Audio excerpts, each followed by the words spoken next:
1432 সনের বাংলার বাৎসরিক হরিনাম কীর্তনের যে মোট আয় হচ্ছে 14,02,090 টাকা।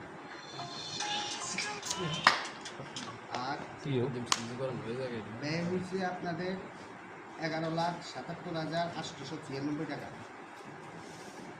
উদ্বৃত্ত রয়েছে 2,24,194 টাকা এই বছর। 2,24,194 টাকা। এখানে আরও কিছু পয়সা আছে, সেটা আমি বলতেছি পর্যায়ক্রমে। আমরা যে জলছাপ দিছি, জলছাপ দেওয়ার পরে শ্রমিক টাকা একটা অর্থ এখানে খরচ করছে। আমাদের কাছে যে ফান্ড ছিল ওই ফান্ডে কিন্তু আমাদের যে জলছাপের কাজ কমপ্লিট হয়েছে। 54,046 টাকা ফান্ড আছে। 2,24,194 টাকা থেকে 54,046 টাকা বাদ দিকে 1,70,150 টাকা উদ্বৃত্ত আছে। মন্দির পূর্ণাঙ্গভাবে নাইকল, সুপারি, চাল এবং মাসিক চাঁদা এখানে উদ্বৃত্ত আছে 3,98,39,810 টাকা খরচ বরচ দিয়া। মোট রয়েছে 2,09,960 টাকা। আরও একটা আছে আপনার আয় গ্যাসের, না এটা গ্যাসের চুলা না, এটা কি চান্দা দিচ্ছে, একা দিচ্ছি। গ্যাসের চুলা ভাড়া বাবদ আমগো আয় হয়েছে 7,200 টাকা।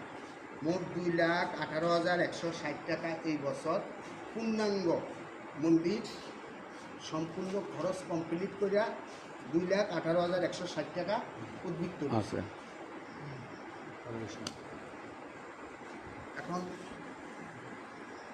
আমাদের দাদার মধ্যে স্টোরের জিনিসপত্র বাবদ আছে 4 লক্ষ টাকা।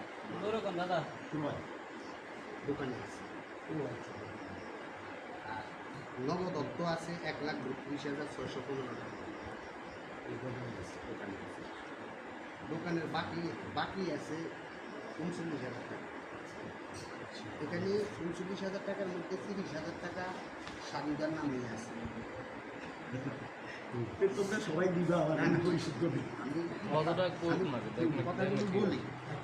এখানে আসলে সাধুদার মন্দিরে মৃত্যু ভোগ হয়, এখানে বাড়া আনে, গেটার সামনে যে ইয়াগুলো আনে, ওই ইয়াগুলোই বেশিরভাগ টাকা। এখানে সাধুদার তুলসীমালা বাবদ এখানে 1,500 টাকার মতো হয়তো বা নিচে তুলসীমালা আর বই হয়ে 2,000 টাকা, 7,000 টাকা।